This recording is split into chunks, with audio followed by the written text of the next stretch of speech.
तो हनुमान जी महाराज ने श्री लक्ष्मण के प्राणों की भी रक्षा की।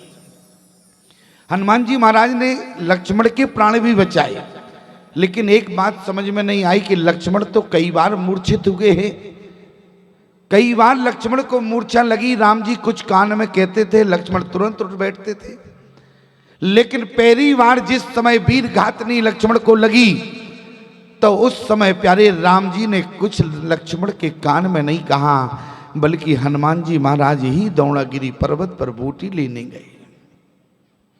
कारण क्या है? क्योंकि आप लोग सब जानते हैं प्यारे, लक्ष्मण किसके अवतार हैं? बोले शेष के अवतार हैं।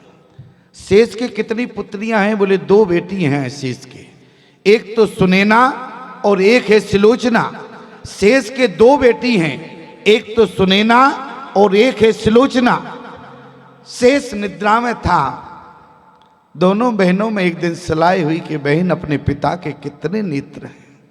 तो जब नेत्रों की गिनती हुई तो एक तरफ से सुनैना गिनती कर रही थी, एक तरफ से सुलोचना गिनती कर रही थी। सुनैना वो जो जनक को भी आई है, सुलोचना वो जो मेघनाथ को भी आई है। और आज एक तरफ से सुनैना, एक तरफ से सुलोचना अपने पिता शेष के नेत्रों की गिनती कर रही थी।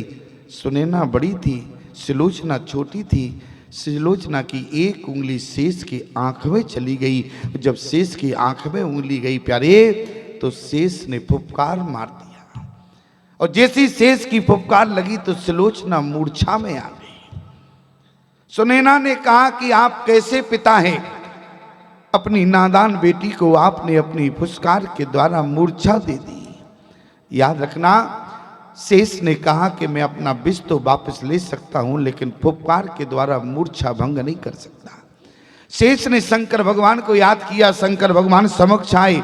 शंकर भगवान से निवेदन किया कि हमारी फुफकार के कारण हमारी बेटी सुलोचना मूर्छा में आ गई है। अब आपसे प्रार्थना है कि आप हमारी बेटी की मूर्छा भंग करें। और शंकर भगवान ने सुलोचना की मूर्छा को भंग कर दिया।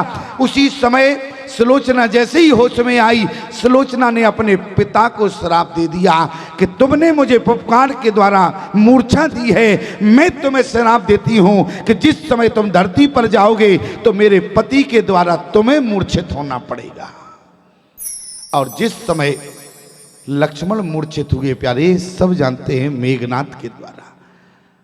और जैसे शेष को सुलोचना का श्राप मिला, शेष शंकर भगवान के चरणों में गिर पड़ा कि मैं उस समय भगवान की सेवा में रहूंगा और भगवान की सेवा अधूरी रह जाएगी। शंकर भगवान ने कहा चिंता मत करो, जैसे सुलोचना की मूर्छा भंग मैंने की है, वैसे ही तुम्हारी मूर्छा मैं हनुमान के रूप में आऊंगा और तुम्हारी मूर्छा को भंग करूंगा। इसलिए हनुमान के द्वारा ही समाधान हुआ।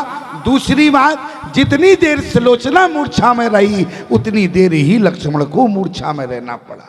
क्यों? क्योंकि सुलोचना का श्राप था। इसलिए पहली बार राम जी ने लक्ष्मण के कान में कुछ नहीं कहा, और अनेक बार लक्ष्मण को मूर्छा हुई तो राम जी कान में कुछ कहते थे, उठ बैठते। और 5वें प्राण किसके बचाए प्यारे? 5वें प्राण श्री भरत जी के बचाए। प्रमाण, जिस समय रावण आदि का वध हो गया, लंका में क्या स्थिति है? भूले बीते अवध जाऊं जो, अरे जियत न पाबो वीर, और सुमिरत आनो जो प्रीत प्रभु, और पुनि पुनि पुलक शरीर। राम जी ने कहा यदि अवधि के अपरांत यदि अयोध्या में पहुंचे तो मैं अपने भरत भाई को जीवित नहीं पाऊंगा। और भरत भाई यदि जीवित नहीं रहेगा तो राम अयोध्या में जाके क्या करेगा? याद रखना, भाई भाई के बीच में प्रेम हो तब तो राम राज्य की आशा करना।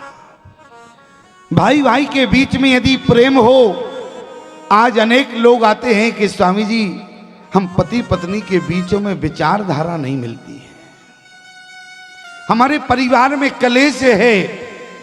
याद रखना प्यारे, लेकिन जिस घर में राम राज्य होता है उस घर में कभी कलेश नहीं होता।